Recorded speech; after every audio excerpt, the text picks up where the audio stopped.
장래바가지노, 줄여서 장바노, 안녕하세요. 장바노입니다. 사랑하는 사람을 떠나보내고 3일간의 장례식을 치르고 나면 사실 이제 다 끝났다고 생각하기 쉽잖아요.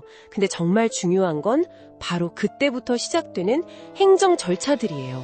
이걸 놓치면 과태료는 물론이고 더 복잡한 문제가 생길 수도 있거든요. 네, 그래서 저희가 오늘 준비한 내용은 이 장례 후에 꼭 처리해야 하는 어쩌면 장례식만큼 중요한 후속 절차들입니다.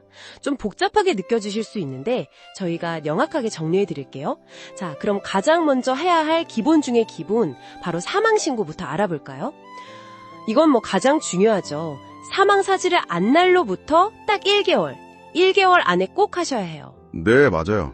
기한 넘기면 과태료 5만 원 정도 나오는데 그 금액보다도 이게 모든 절차의 시작이니까 제일 먼저 하셔야 돼요. 그렇죠. 어디로 가야 하나요? 가까운 주민센터나 구청 가시면 되고요. 가실 때 사망진단서나 시체 검안서 이거 꼭 챙겨가셔야 합니다. 아, 서류 잘 챙겨야겠네요. 그럼 사망신고 다음은 뭔가요? 그 다음엔 고인의 인감증명 발급을 막는 조치가 필요해요. 인감증명 발급 중지요? 그건 왜죠? 네, 이게 혹시 모를 명의도용이나 사기 같은 법적 문제를 예방하는 차원이에요.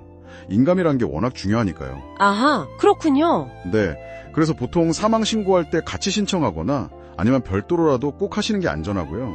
또 이미 돌아가신 걸 알면서 인감되면 그 자체로 법적 처벌 대상이 될 수도 있어요. 와, 그건 정말 주의해야겠네요. 자, 그럼 신혼보호 다음엔 유족분들 생계와 관련된 거, 유족연금 신청이 있겠네요. 맞습니다. 세 번째가 바로 유족연금인데요. 모든 경우에 해당되는 건 아니에요. 어떤 경우에 해당되나요? 고인이 만약 산업재해로 돌아가셨거나 또는 공무원, 군인, 사립학교 교직원이셨다면 가능성이 있습니다. 아, 특정 직군에 해당되는군요. 이것도 기한이 있나요? 네, 중요해요. 사망일로부터 5년 안에 신청해야 합니다.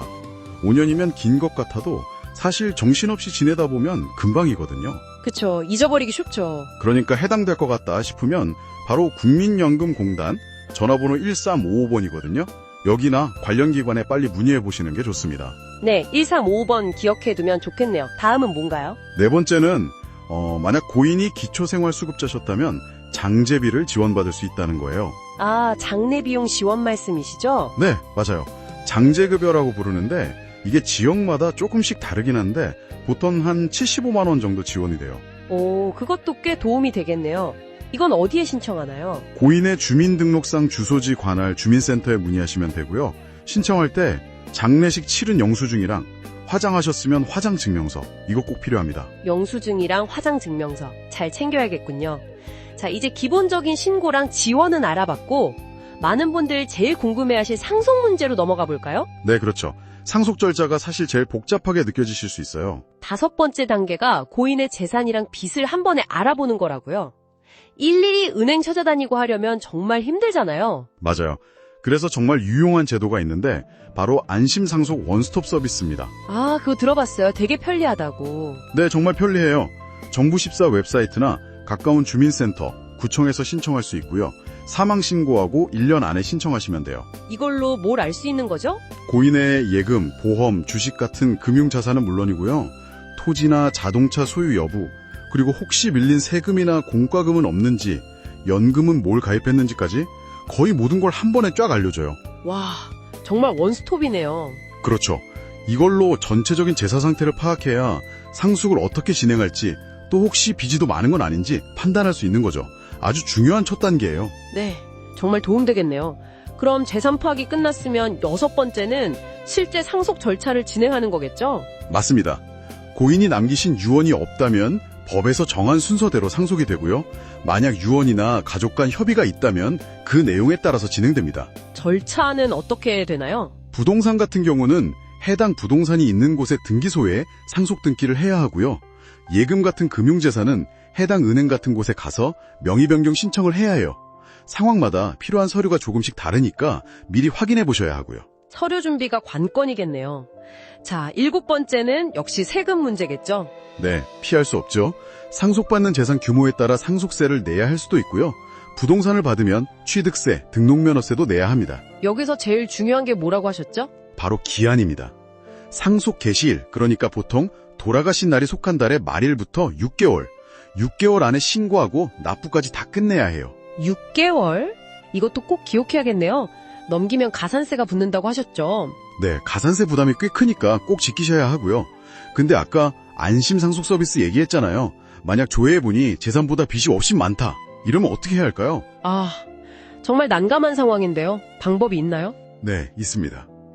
이럴 때 상속폭이나 한정승인이라는 걸 할 수 있어요. 이것도 기한이 중요한데 상속이 시작된 걸 안 날로부터 3개월 안에 가정법원에 신청해야 합니다. 상속 포기랑 한정 승인, 뭐가 다른 거죠? 상속 포기는 말 그대로 재산도 빚도 아예 안 물려받는 거고요. 한정 승인은 상속받은 재산 범위 안에서만 빚을 갚겠다. 이런 조건부 상속이에요. 아하, 선택지가 있군요. 네.